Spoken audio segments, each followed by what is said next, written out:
Қайырлы күн, құрметті оқушылар. Бүгін біз Қазақстан байрағы деген тақырыпты өтеміз әдебиет сабағынан.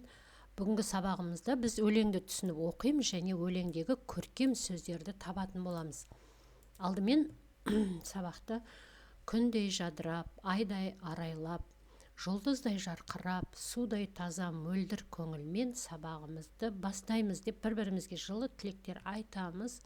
Сосын Мұқағали ағамыздың отан туралы өлеңін бір-бірімізге жатқа айтып береміз.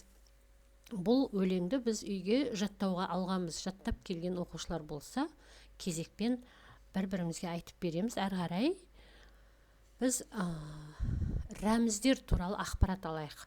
Біздің Қазақстанның Республикасының мемлекеттік туының авторы Шәкен Ниязбеков ағаларың. Туымыздың түсі көгілдір және қазақтың ою өрнегімен безендірілген, ортасында күн және қыранның суреттері бар. Барлығы алтын түсті. Ал елтаңбамыздың авторлары Жандарбек Мәлібеков және Шотаман Уәлиханов ағаларың.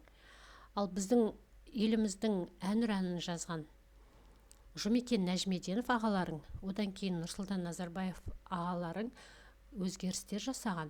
Ал әнін Шәмші Қалдаяқов ағаларың жазған. Осы рәміздерді авторларын сәйкестендіру үшін сілтемеге өтіп, қазір жасап көресіздер. Әрі қарай біз өлеңді мәнерлеп оқимыз. Мұзафар Әлімбаев туралы ақпараттарды оқып аламыз. Оның қандай шығармалары, қандай кітаптары бар екені туралы ақпарат аламыз. Сосын өлеңді мәнерлеп оқып болған соң, өлеңдегі көркем сөздерді табамыз. Көркем сөздерді табу үшін мынау тірек сөздерді қолданамыз. Өлеңде аспанды қандай көркем сөзбен беріп тұр?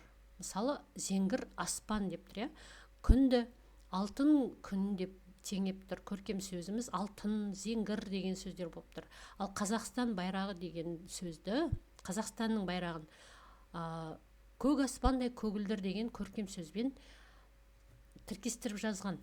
Және бүркіт деген сөзді қыранға теңеген, қыран бүркіт деп. Қазір сіздер кез келген бір тақырыпты таңдап алыңыздар, қаласаңыздар туды, қаласаңыздар елтаңбаны, қаласаңыз әнұранды таңдап алыңыздар. Ол тақырыпты жазып дәптерге, сосын оның авторы туралы мәліметті жазып, сосын осы өзіңіз таңдаған тақырып бойынша бір өлең немесе бір қысқа мәтін жазып көріңіздер, немесе нақыл сөздерді интернет ақпарат құралдарынан тауып жазсаңыздар да болады. Бір шумақ өлең тауып жазсаңыздар да болады. Бұл сіздердің жасаған жобаларыңыз болады. Сосын сергіту сәтін жасап, әрі қарай біз 4 сөйлем жазамыз. 4 сөйлемде біз Қазақстанның туын сипаттап жазамыз. Ол сипаттау үшін мына көркем сөздерді қолданамыз. Мысалы, Қазақстанның туында қыран бүркіт бар. Қыран бүркіт біздің халықтың еркін екендігін және қырандай биік-биік мақсаттарға ұмтылып өмір сүретіндігін айтады. Осы ойымызды 1-2 сөйлеммен жазсақ, 2 сөйлем пайда болады. Сосын біздің алтын күн бар туда. Күн біздің аспанымыздың ашық екенін, бейбіт елде өмір сүріп жатқандығымыздың белгісі. Алтын түсті оюлар, олар нені білдіреді? Біздің халық жеріміздің байлық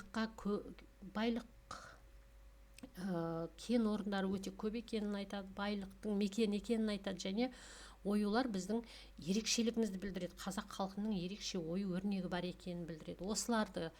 Осы ойларды жинастырып, сіздер осы көркем сөздерді пайдаланып 4 сөйлем жазып көресіздер. Ары қарай өз ойларыңызды ауызша кері байланыс жасасаңыздар болады. Мысалы, Қазақстан байрағы бұл біздің егемендігіміздің белгісі. Қазақстан байрағы тағы сіздерге қандай ой салады? Осы сөйлемді аяқтап айтып көріңіздер, бір сөйлем. Егер сабақ бүгін түсінікті болса, жасыл ою, сұрақтарыңыз болса сары, түсінбеген болсаңыздар, түсінбедім деп қызыл оюда белгі ретінде қалдырсаңыздар болады. Сосын мен сіздерге жаңағы рәміздердің авторлары туралы сілтеме жібере қоямын. Сіздер тудың авторы кім, елтаңбаның авторы кім, әнұранның авторы кім екендігін мына жерде апарып өздеріңіз жауаптарыңыз тексере аласыздар.